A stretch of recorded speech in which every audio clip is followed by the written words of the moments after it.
অষ্টদিন মাসির বাড়ি কাটিয়ে নবম দিনে উল্টো রথে শ্রীধামে ফিরবেন জগন্নাথ দেব। মাহেশে জগন্নাথের আজ পূর্ণযাত্রা। মাসির বাড়ির মন্দিরে সকাল থেকেই চলছে পুজো পাঠ। আজ জগন্নাথ ভক্তদের দর্শন দেন। উল্টো রথে জগন্নাথ দর্শনের মাহাত্ম্য হল দক্ষিণ দিকে টান হয়, আর জগন্নাথ দেব দক্ষিণা কালী রূপে রথের ওপর বিরাজ করেন। পুরাণ মতে রথে যদি বামন রূপ দর্শন করা যায় তাহলে পুনর্জন্ম হয় না। মাহেশের সেবায়েতরা জানান 47 বছর পর মোক্ষযোগ পড়েছে, আর জগন্নাথকে স্পর্শ করলে মোক্ষ লাভ হয়। তাই সকাল থেকেই ভক্তদের ঢল নেমেছে। দুপুর 2:30টার পর সুভদ্রা, বলরাম, জগন্নাথ দেব পরপর রথে উঠবেন, তারপর নিজ গৃহের উদ্দেশ্যে যাত্রা করবেন।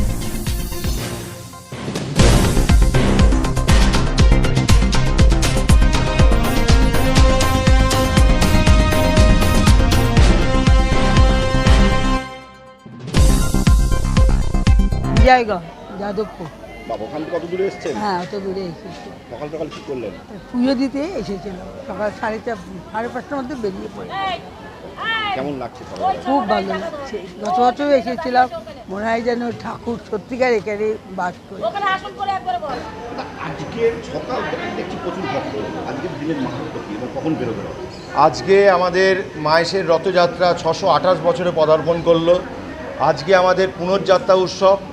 ঠিক আমাদের উনি 9 দিন এখানে, 8 দিন ছিলেন, 9 দিনের দিন উনি নিজ গৃহে ফিরবেন। আজকে সকাল থেকে হাজার হাজার ভক্তের সমাগম। আজকের দিনে আমরা বলি দক্ষিণে টান বৈকুণ্ঠের স্থান, আজকে দক্ষিণ মুখ টান হয়। সেই জন্য আজকে জগন্নাথ দেব দক্ষিণা কালী রূপে রথের ওপর বিরাজ করেন। আমরা বলি উগ্র তারা 16 পানি, মা সুভদ্রা ভুবনেশ্বরী, জগন্নাথ ফলদ্রত সাক্ষাৎ দক্ষিণা কালী।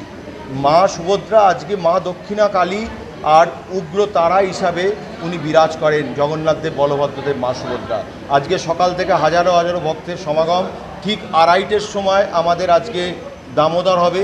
প্রথম মা সুভদ্রা উঠবেন, নারায়ণ উঠবেন, তারপর বলভদ্রদেব, তারপর জগন্নাথ দেব রথে আরোহণ করবেন। ওপরে সোনার বেশ, রাজবেশ হবে। তারপর উনি মাসির বাড়ি থেকে নিজ গৃহে গমন করবেন। আজকের দিনের খুবই মাহাত্ম্য, কারণ আজকের দিনে উনি দক্ষিণা কালী রূপে রথের ওপর বিরাজ করেন। আমরা বলি রথে চ বামনন্দিষ্ট পুনর্জন্ম ন হবে। তো রথে যদি বামন রূপ দর্শন করা যায় তাহলে পুনর্জন্ম হয় না, কিন্তু রথে তো জগন্নাথ দেব যায়।